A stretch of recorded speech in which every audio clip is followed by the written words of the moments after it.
Hi everyone, and welcome to the ninth lesson in our Poetry GCSE study guide. If you haven't seen any of the videos on this course before, basically we're going through all different areas of poetry, whether you're doing a poetry anthology, unseen poetry, or obviously both, which a lot of you are, and just making sure you know the right things to be including in your poetry essays, and also what you should be revising and looking at within the poetry that you're looking at ahead of these exams. In the last few weeks, or 8 weeks, should I say, we've gone through structure, we've gone through language, we've gone through rhythm and rhyme, we've gone through motifs. I've done a couple of poetry plans under time pressure, and now we're really going through some different model answers of some poems in some different formats. We start off with a comparative poetry essay, then we did an unseen one. Today we're going quite specifically on a couple of poems that will come up for power and conflict if you're doing that. Even if you're not doing power and conflict, think of these as potentially unseen poems, and again, a way that you can write for that. So we're just going to dive straight in, really. This is an excellent essay, which I found that I just want to talk through and why it's so good and what you could be doing to improve your essay by writing in a similar style. So the question was, in Ozymandias, the poet explores ideas about fate and power. Compare this with one other poem of your choice. The candidate chose Kamikaze as their choice. So Ozymandias, obviously one of the major poems about power. Kamikaze, another poem about power. Both of them also having some link to fate, so they make sense as a good double there. So in Ozymandias by Percy Bysshe Shelley, and Kamikaze by Beatrice Garland, both poets present ideas about the inevitability and inescapability of fate. In Ozymandias, Shelley presents the decaying statue of an ancient king as an allegory for the eventual end of power that we are all fated to suffer, most especially the proud. Kamikaze also deals with the futility of trying to avoid one's fate and death, but from a much more personal human perspective. Whilst these two poems differ greatly in their structure, settings, and imagery, both ultimately provide the same somewhat somber memorial to human beings inevitably and powerlessly subject to the vicissitudes of fate and their own mortality. A lot of the essays I've been doing, not only in this poetry course, but also in like all of these other literature courses I'm doing. Make sure you check those out if you haven't seen, like Macbeth, Jekyll and Hyde, Christmas Carol, Lord of the Flies, all that good stuff, in spectacles. Is a lot of these models have had really good introductions. And this is, again, a great intro. It shows a lot of what we call 801, so understanding of the poems. It sort of introduces the things that are going to be looked at in the rest of the poem as well, in the rest of the essay, sorry. So it's a really strong opening, and it introduces power, it introduces fate, and it introduces how this candidate is going to look at those things. In Ozymandias, the central motif of a collapsing statue is used to depict a futile and ill-fated struggle to maintain power and survival. The poem describes two vast and trunkless legs of stone, which serve as a metaphor for the pharaoh's own ego and power. So we've got a great technique in here. We're analyzing some of the language now and how that links to power and fate. Just like the statue itself, they are being eroded by time and nature. Written by Shelley in 1819, the poem was inspired by the recent unearthing of a large statue of the Egyptian pharaoh Ramesses II. The Egyptian pharaohs believed themselves to be gods in mortal form, king of kings, with legacies that lasted forever. Here, Shelley is presenting an ironic take on this belief, pointing out that all that remains is an arrogant boast on a ruined statue. This colossal wreck, representing both the pharaoh's ego and the statue itself, is now left alone in the sands of the desert. The final alliterative phrases boundless and bare, lone and level, and sands stretch all further serve to reinforce this message. The desert sands, also representative of time, have inevitably outlasted the pharaoh's ego and power, and he is left to his faded, unimportant fate.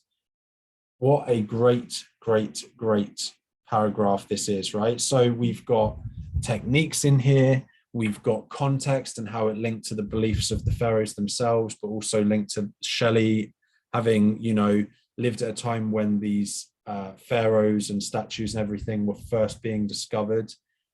We've got something I really like to see is when you have like an evaluation type feeling, when you've got multiple examples of a certain technique. So we've got all of the alliteration, right? It's not just one bit of alliteration, it's several: boundless and bare, lone and level, sans stretch. So it's really great if you happen to see a trend like that to write about that trend and explain that too. So far, this is easily going up as a level 9 unless something goes hideously wrong. So let's see. In a similar way to Ozymandias, Beatrice Garland also explores the futility of trying to avoid your own fate and destiny. This is done from a much more specific human perspective, however. Now notice what they're saying here links to the introduction. So we already knew that he or she was going to write about this. Human perspective, however, depicting the conflict between the collective morals of Japanese culture and the individual will to survive. This conflict is particularly profound as there appears to be no right answer to how the pilot should end his journey into history. Japanese kamikaze pilots were expected to give up their lives on suicide missions for their country, but when the man returned, his family treated him as though he no longer existed. The use of impersonal pronouns he, his, and him, again, notice the trend, leaves the pilot nameless, as though the family are ashamed to name him. This sense of shame and regret is further emphasized by the past tense of the final lines. The narrator recounts that this was no longer the father we loved. The finality of this sentence's punctuation creates empathy in the reader, heightening the pathos of the ending couplet, which wonders which had been the better way to die. Unlike Ozymandias, there is no hubris in the presentation of the pilot. Both are equally bound to their own mortality, whether literal or metaphorical.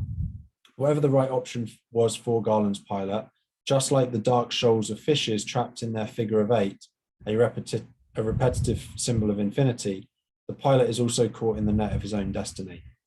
Again, really good paragraph, goes into several different quotes from the poem Kamikaze, explains how it shows sort of the futility of fate and destiny. It's not so much about power, although I would like to have seen it maybe talk about how the pilot, by choosing not to die, removes his own power and perhaps removes the power of his family. I think that would have been a nice additional link. But, you know, the dark shoals of fishes trapped in a figure of 8 and how that's an infinity sign. This is such perceptive analysis of the poem. This is the kind of depth you want to get into in your own poetry essays as best you can.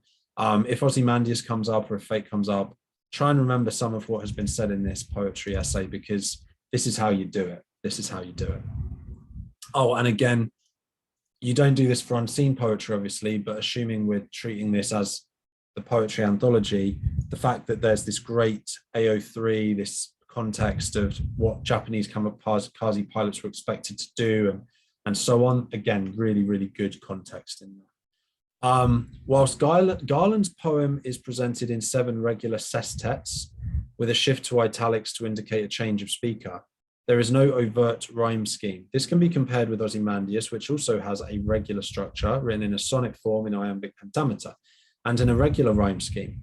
For Shelley, the irregular rhyme scheme could be symbolic of the broken stature itself, no longer perfect and falling apart as the poem progresses. The sonnet form, usually composed as romantic love poems, could serve as a further ironic joke about the ruler's ill-fated ego, or perhaps offer a more nostalgic romantic tone of a lost legend. In a similar way, Garland's poem offers no easy answers to the question posed by the pilot's fate. Just like the non-existent rhyme scheme, no neat or easily comprehensible solutions are presented, challenging the reader to make their own judgments on events. In conclusion, in terms of this paragraph here, I think that this is where this maybe becomes just a little weaker. I still think it's a fantastic answer, but we could go a little bit deeper into the structure. Remember this thing that I've taught you before that I just want to remind you of. It's called SLEPs.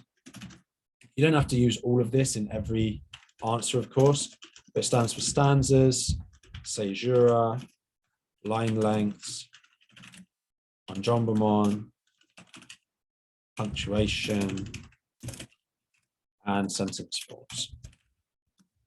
And I do feel that the paragraph is not bad, but it just doesn't feel as complete. We don't get quite as much of a sense of how it links to power and fate in this paragraph.